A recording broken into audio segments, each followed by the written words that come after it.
Shalom Ubracha, nous poursuivons avec la 5e Mishnah du 5e Perek. La Mishnah continue et nous dit Mais matai mutar adam likachluv bemotzai shvit. À partir de quand un homme peut acheter du louf à la sortie de la Shemitah, c'est-à-dire au début de la 8e année? On parle ici d'acheter du louf de quelqu'un qui ne fait pas attention à la Shemitah, qui est chachoud de travailler pendant la Shemitah, de faire travailler la terre. On veut acheter chez lui, mais on a un doute, est-ce que c'est de la 7e année ou pas?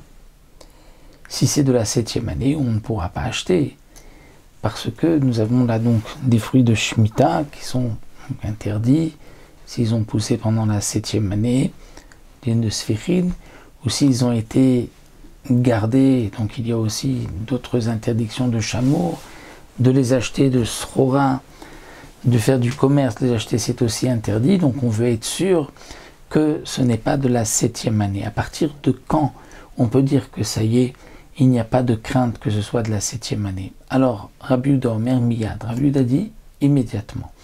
Qu'est-ce que cela signifie immédiatement? C'est que là on parle d'un louf qui a été mis sous terre pour le garder, pour le conserver, comme nous l'avons vu. Donc c'est un louf de la 6e année qui a été mis sous terre.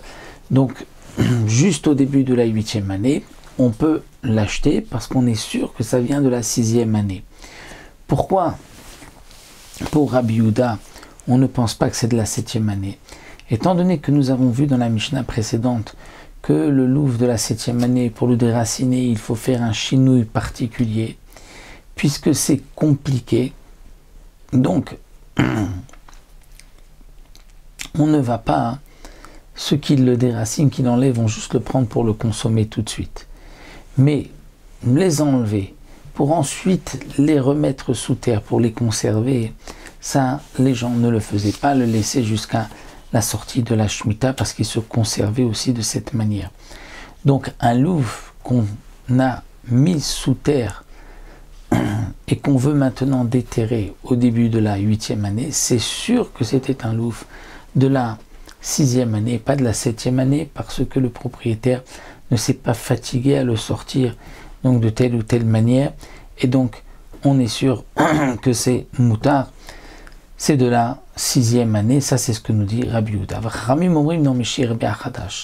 Les Chachamim disent qu'il faut attendre que sur le marché il y ait beaucoup de la nouvelle production, parce que pour les Chachamim, non, on ne pense pas comme Rabbi Yehuda, on craint que peut-être c'est de la 7e année, donc c'est pour cela qu'il faudra attendre qu'il y ait beaucoup de louf de la 8e année sur le marché pour pouvoir en acheter de chez n'importe qui.